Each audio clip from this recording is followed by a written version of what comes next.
What's up and good morning, y'all? It's your man Ike Jones right here. I know it's a little different this morning having the morning drop, just members only. But it is Friday, March the 10th. I'm coming to y'all live from Nashville after Auburn goes down to Arkansas, man. Come and rock with your boy real quick. We're doing it a little early, members only stream, but still got to have a little conversation about it. Let's drop it.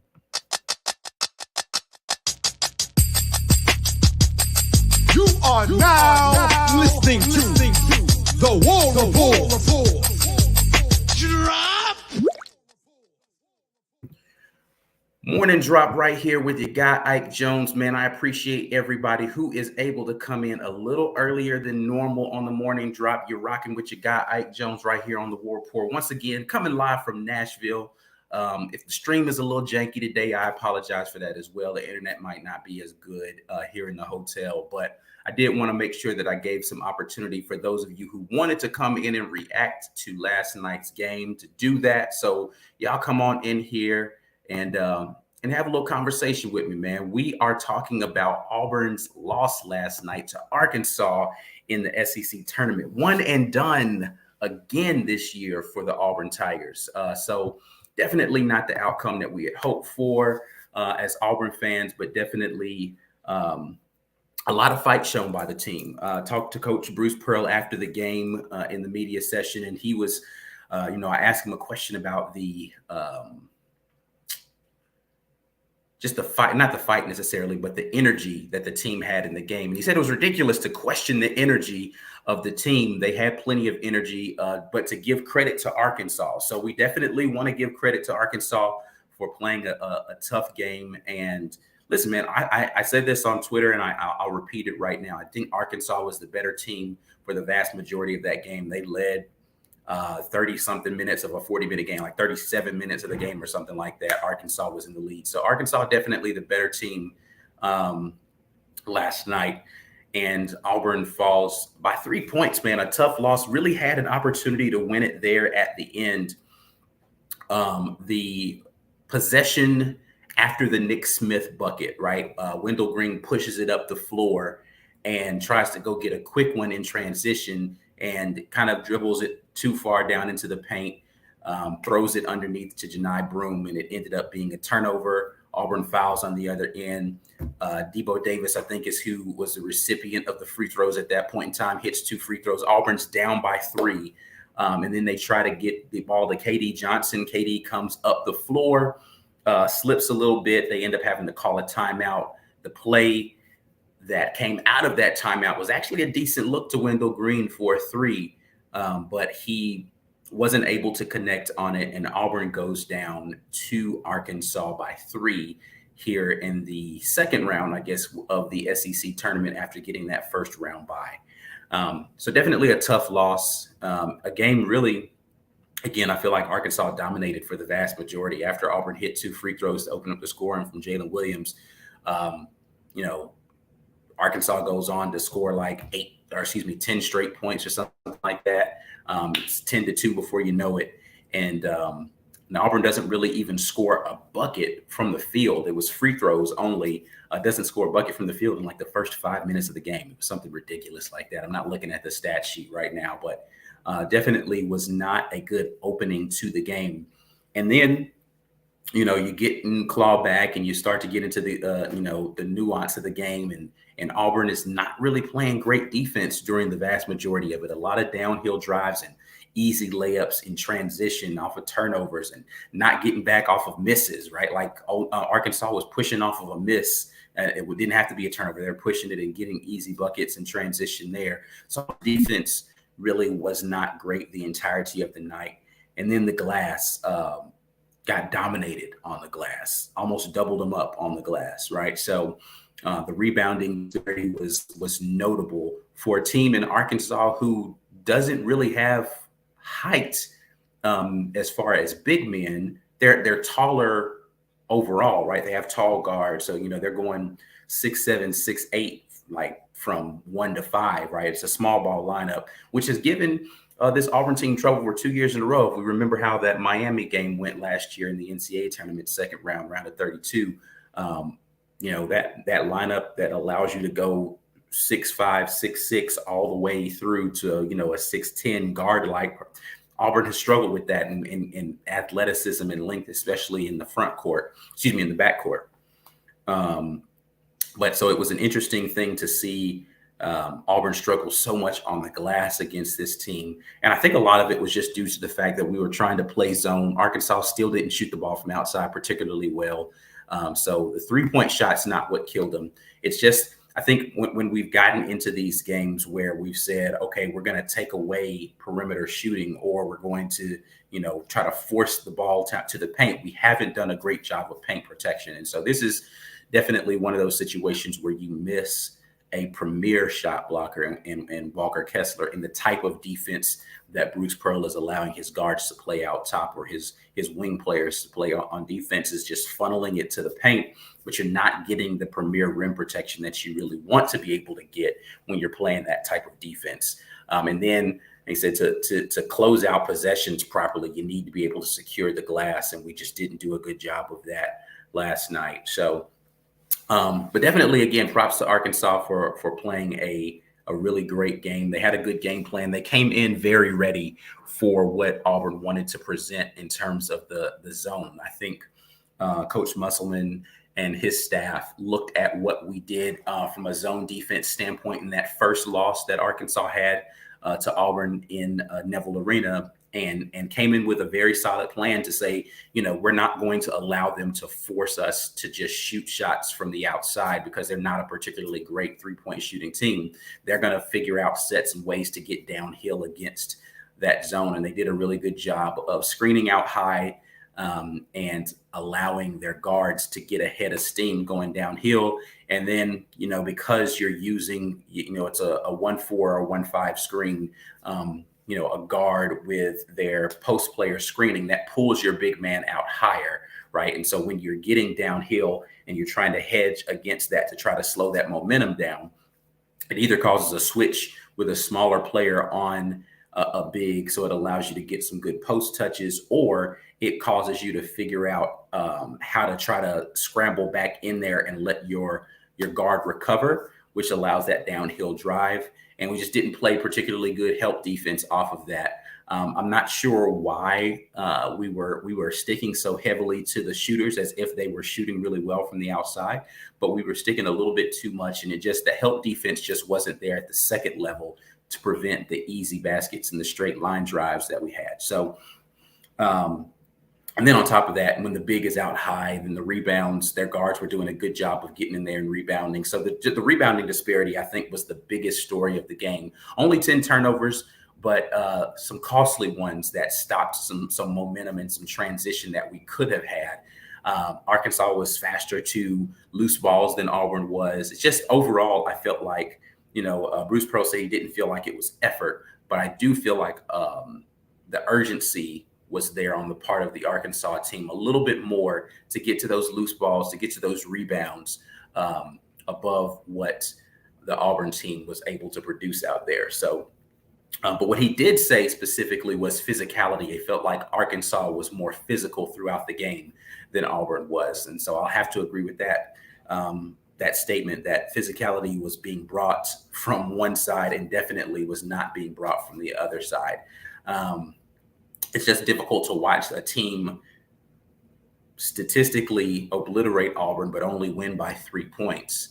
So, had you played just a little bit better in a few instances, that you can come out of there with a win. I don't think that Arkansas overall was the better team. They definitely played the better game, though. I can't see a team winning the rebounding disparity by such a huge margin and still only winning by 3 points and think, man, that team's way better than Auburn is. But what they did have is the ability to make big baskets, man. Nick Smith was definitely a difference maker in this game down the stretch. He hit the game winning, or the one that gave them their final lead, was a clutch shot by Nick Smith. He hit a clutch three in the corner a little bit earlier towards the end of the game. So Nick Smith was a difference maker towards the end, and we just weren't able to come up with the clutch shot making that we needed. So anyway, definitely disheartening. But the question is, now what, right? Can this Auburn basketball team get themselves back up again and figure out how to make a run in the NCAA tournament? Definitely yet to be seen. It's going to be interesting. Selection Sunday coming up, where the seeding happens for Auburn. I'm still of the opinion that Auburn is not going to miss the tournament based upon this loss. I think their regular season resume, 20 wins, puts you in a great space where they are in the net. They should still be in a good space to be able to make the tournament. I'd be super shocked if Auburn was snubbed and didn't make the tournament, especially considering how close a loss this was to a team that's ranked higher in the net, right? Like, we're higher seated in the SEC because we had a better conference record, but Arkansas has a higher net ranking, and we only lost by 3 to them. So I don't see that hurting our net ultimately. But question is, NCAA tournament, can this team figure out a way to get those tough, close victories away from Neville Arena, right? We saw them conquer the close victory hurdle against Tennessee, final game of the season at home. But neutral site, will you have the ability to close out one of those games in a way that will make you feel like you've done your due diligence as far as a team and be able to make it past the round of 32, right? So the first game is going to be difficult. I don't want to overlook the first matchup, but the question for me is, can this team go further than last year's team? A team, I think, this year that's less talented than last year's team, but can this team produce more postseason success and get 2 tournament wins coming up here? So that's yet to be seen. But I appreciate you guys hopping in again. We did this as a members only stream because I am with the kind of whack internet here. I don't even know if I'm being jumbled or whatever on your end. Definitely let me know in the comments if it's being weird. But it's your guy Ike Jones right here in the morning drop. As always, I want you guys to make sure that you head over and check out our sponsor. That's rogueshop.com, using code rapport to let them know that we sent you. Rogue Shop is America's #1 online dispensary.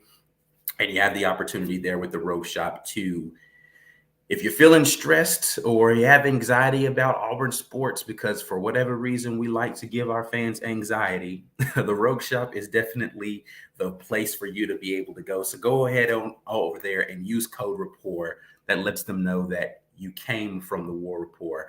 But I am going to get into the comments here. Make sure, I know it's a members only stream right now, but you can still share the video, because after I go back and watch it, I'll see how terrible this looks, and we can see if everybody else will want to be able to look at this. But share the video, subscribe to the channel if you're rewatching this later, and we'll definitely appreciate that. But yeah, like the video, subscribe to the channel, and share it with somebody else. But let's get on over here into the comments. I do want to hear from our members this morning how you all are feeling. I know there's a lot of people who are just over it right now. Like, it's just a difficult time as an Auburn fan, especially watching a team struggle repeatedly this season down the stretch. But let's see what we got coming here from the audience, from the members section here. Matthew Cofield gets us jumped off and says, this team is a heartbreaker, so close to being great. Could not agree with you more. Very close to greatness, man. We had a lot of opportunities this season to get some really big wins, and just haven't been able to find whatever was necessary in the closing moments of games.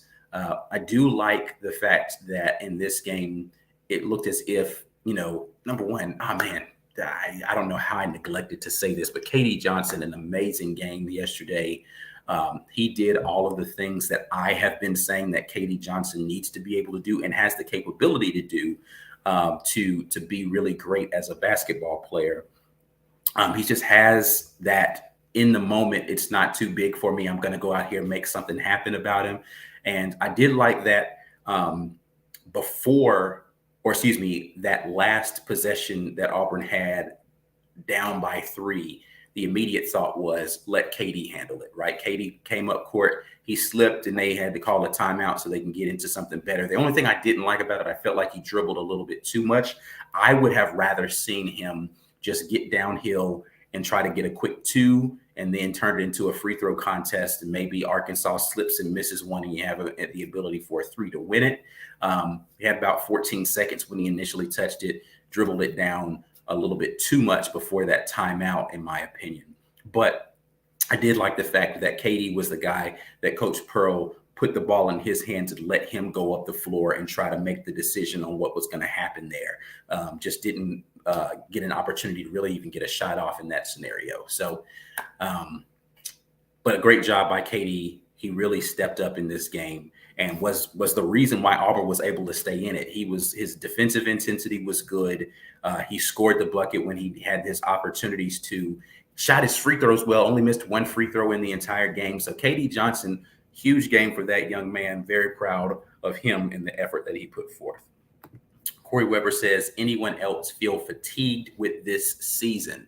It's definitely a difficult season as an adamant Auburn fan to watch a team, as we just stated, that's so close to being great, fall just short repeatedly, right? Like, and it is a fatiguing thing to sit there and say, oh man, we almost had that one. Oh man, we almost had that one over and over again. But I'll say this, I would take a team that I felt like was close to greatness over a team that is just awful. And I just don't feel like this team is awful. We're just kind of in the middle there, right? So, but that middle ground is super frustrating to be in, especially when you know that you have the capability to be better. The makeup of the team is not as big an issue as the utilization of the pieces, because the team as it's currently composed, I think could have won a bunch more games. Wendell Green doesn't have to be taller. Janai Broome doesn't have to be any better a three-point shooter or like none of those things. The actual pieces that currently exist on this team could have won basketball games. But the decision making in certain instances is really what I mean is like how we're physically composed, not necessarily like how they played is definitely the composition is off, but how we're physically composed I don't think is the biggest contributing factor, because in moments, this same physical composition of a team has looked really great, but can't do it for long stretches. So there has to be some sort of changes that are going to happen as we get into the next season to try to figure out how we grow from where we are right now as a team. So we'll look forward to that. Corey jumps back in. Did Wynn really need to fade away on the last shot? Looked like he had space to go straight up and be on balance. Wendell Green actually fades away a lot on his shots, and I'm not really sure why.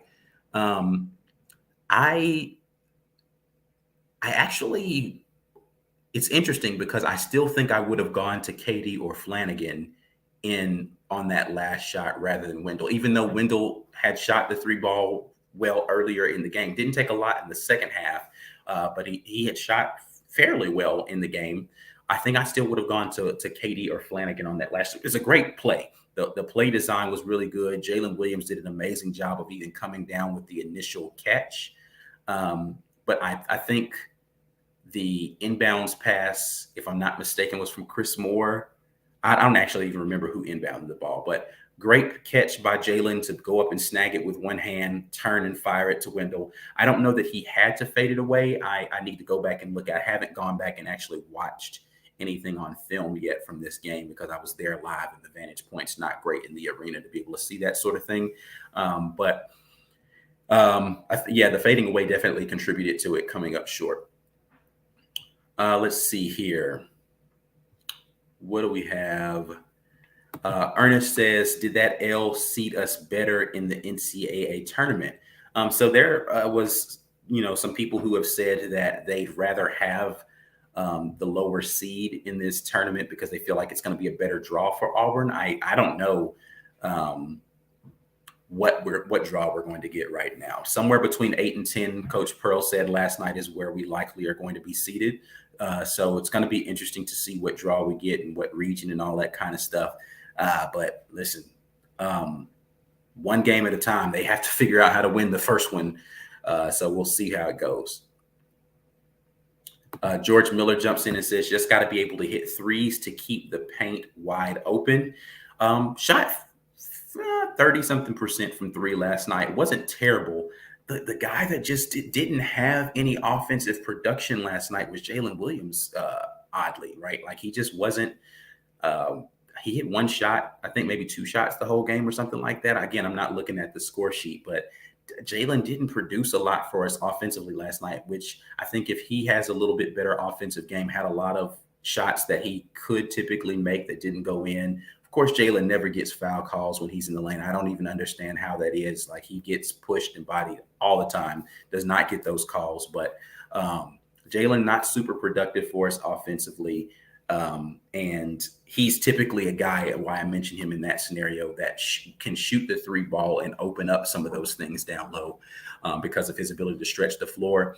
Didn't happen for him in this game. Yeah, but definitely need to have better shooting in order to allow guys like Janai Broome and even Jalen to operate down in the paint. Anthony Rudd, rebounding. That's the story. The story was the offensive glass, second chance points for Arkansas, not closing out possessions. Arkansas just did a better job of getting to the loose ball, getting to the rebound than Auburn did overall. Let's see. Matthew Cofield and a couple of people here, Anthony Rudd, Big Gap, all talking about Wendell's height. If he was a little bit taller, how much better he would be, or our guards need to be taller. Definitely think that it hurts, especially on the defensive end, to be able to go up against bigger guards. Offensively, if you're using your quickness right, or you're shooting the ball really well, the small guard thing works. You just kind of have to have a different kind of motor and instinct. Yes, I used the word motor, Mike G, my bad. But I think if Wendell was a little bit taller, he'd probably be a draft pick because of the way that he has like moxie about him, and he'd be able to get his shot off a little bit better against those taller guards. So, I do agree with that as far as his future is concerned. His height is going to be a problem unless he figures out how to be a little bit better with. I mean, because his height probably does contribute to some of the decision making he makes when he gets into the paint. Just his inability to finish amongst the trees type of thing. But he does, if he was a little bit taller, but he is where he is height wise. He's not going to really grow anymore at this point in his life.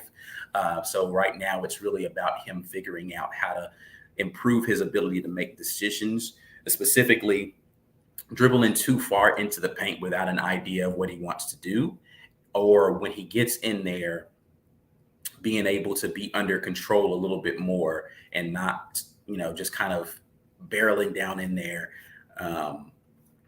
but really playing off of 2 feet. That's something that Coach Pearl has talked about, playing off of 2 feet. So he's under control and he's making better decisions, but being decisive in whatever he decides to do. Because sometimes he'll drive down in there and he'll start to do something and he'll hesitate. And, listen, you got to go in there and make it happen, make it work. And here's I think the thing that's the most frustrating about players on this team, and we're talking about Wendell specifically right now, is that I've seen him do it, right? I've seen him get in there and make good finishes that aren't like crazy, flip up kind of circus shots. I've seen him just get in there, be definitive, and make good decisions. The floater or whatever it is, the floater is not a part of his game that I think he utilizes particularly well. And as a smaller guard, that's really one of your best assets, is just to be able to float it over the top, because you can take that same jump stop floater and convert that into a lob pass if necessary. It's really difficult to defend if you can do it proficiently enough. So maybe that's something that as he gets into this offseason, he can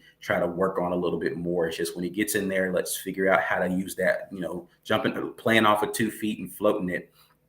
And then as you get that floater game more proficient, it will open up the lob game, because the guards have to come and try to attack you on that floater, and you can, just lob it over the top in that same motion. So hopefully, that's something that they'll work on with him during this offseason as he gets into that 5 to 10 foot range, just being able to use that floater and be dangerous from the mid range.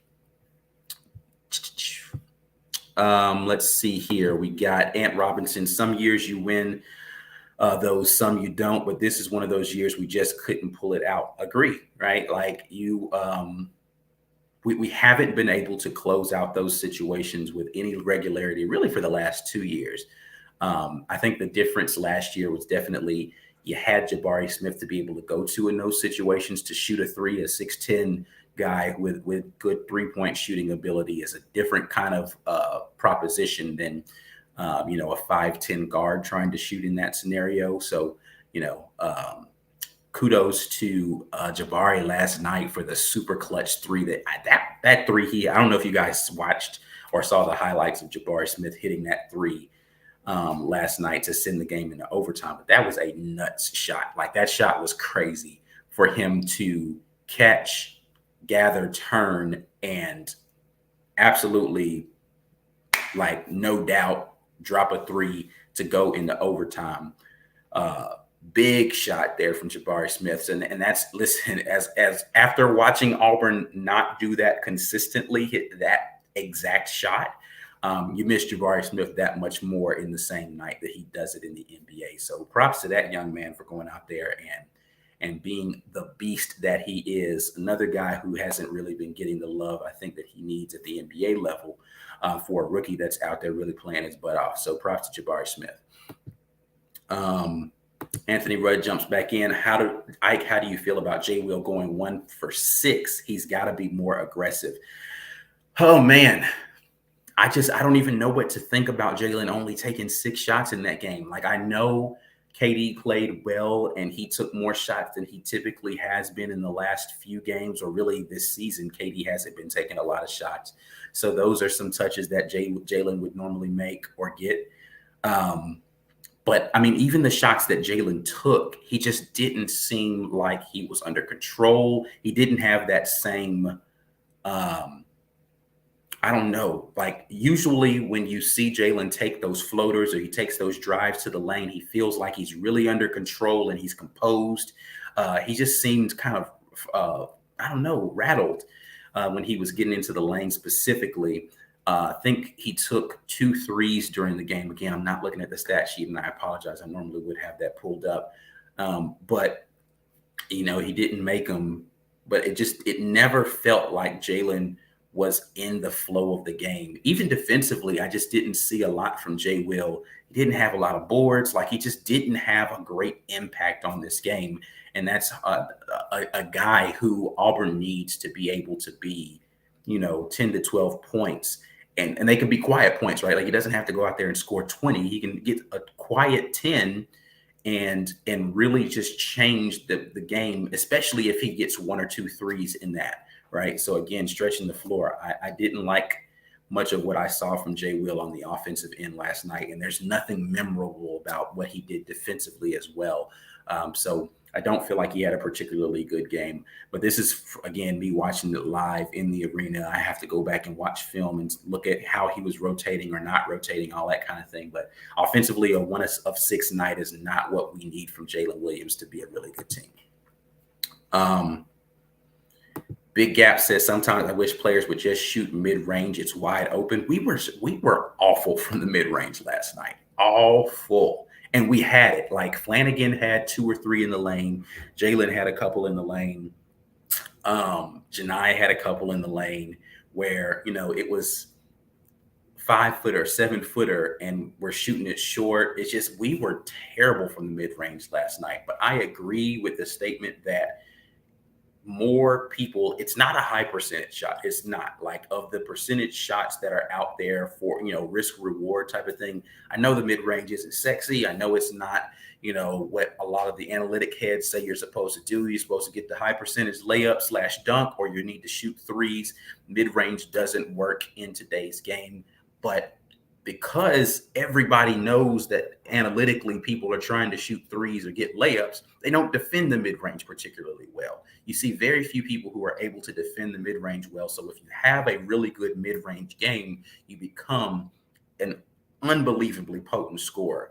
And I commented on this on Twitter, and I've said before, guys like Alan Flanagan, like KD Johnson, and then now Trey Donaldson, I think those 3 young men, if they can find their mid-range game, become ridiculously, because of the athleticism and the first step and the burst that they have, it makes it hard for guys to stay in front of them. It's hard to stay in front of Alan Flanagan because he can elevate and shoot a 3 over the top. So you want to close out on him really quickly. But then when he gets by you, his next thing mentally is get to the rim.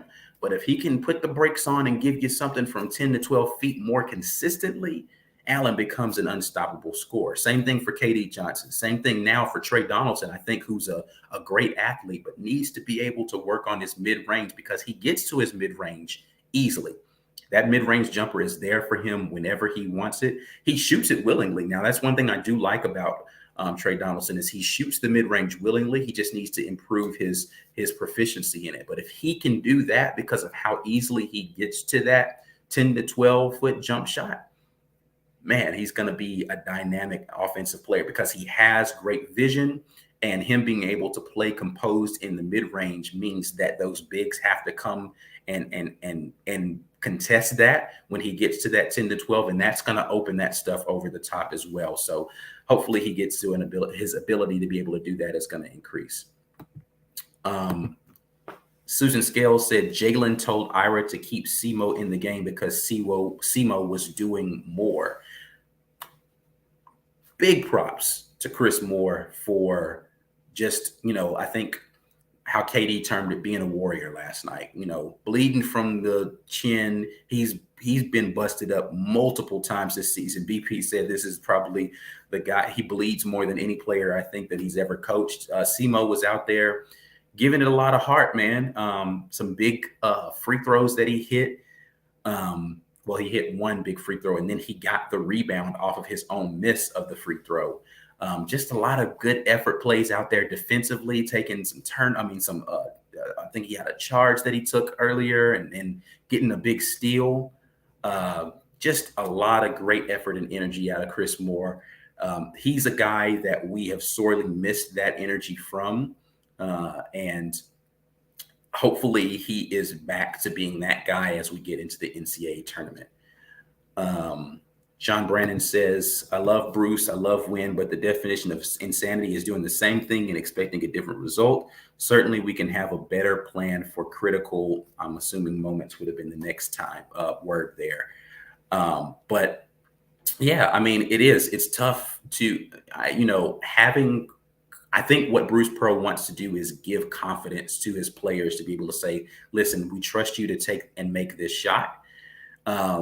But yeah, it is at this point, you got to say, man, is there somebody else on our team who can take this shot and give them an opportunity? I say, in that instance, I'd have loved to see KD or Flanagan take that shot just because I feel like they could get off a better look. KD's not much taller than Wendell, but he is a little bit taller. And I think he has more explosiveness when he gets into his jump shot. Flanagan, of course, taller and more explosive. I think he could get off a cleaner look as well.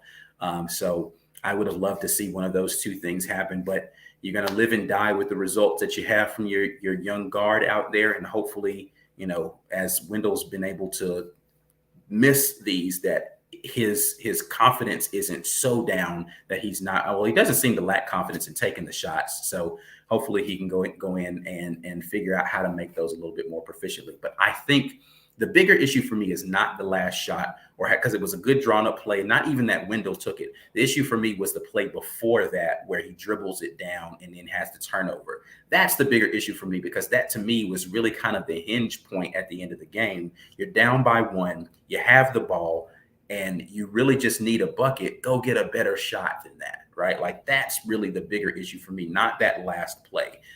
So that's where I feel like we as a team need to be better is in those moments where it can swing one way or the other. In that little critical point, we've got to make a better play there. Anthony Rudd says, do you feel like Aiden Holloway will have an instant impact for us next year? I do. I think he's a good scorer, and I think that that's what this team needs is just somebody who can fill it up. Go out there and get buckets. Now, he's still another small guard, right? But is he going to be able to translate and play against taller competition? That's what remains to be seen. But if he can score at the level at which he's scoring in high school, yes, of course, a guy who can go get 30 whenever you want to is definitely going to be an instant impact player. The question is, how is he going to fit into the scheme of what Bruce Pearl wants to do? And then how well does he play defensively? Because you can't be a liability on one end and try to make up for it by scoring a bunch just because of the way that Coach Pearl likes to operate. It's not really, he's going to put the ball in the hands of his guards, but he wants his guards to really be able to play within the flow of the offense a little bit more. But if he can score, he's going to be impactful because that's what this team is missing is scoring. All right, man. John, funny, he says, I need to take the floating helmet on the road with me. It feels weird without it. Yeah, man, listen, in the hotel room, maybe I'll get like a whole travel setup. Maybe I'll do the Mike G and get a backdrop and all. But then I got to travel with more stuff. I don't know. We'll see. Anyway, man, I'm about to get out of here. I appreciate you guys for jumping in here with me. Morning drop style right here with the War Report. You got Ike Jones. As always, we are sponsored by the Rogue Shop. Head over to rogueshop.com using code REPORT for a percentage off of your purchase. And lets them know that the War Report sent you. We appreciate you guys so much for being members of the War Report. Until next time, as always, War Eagle, we are out of here. Peace.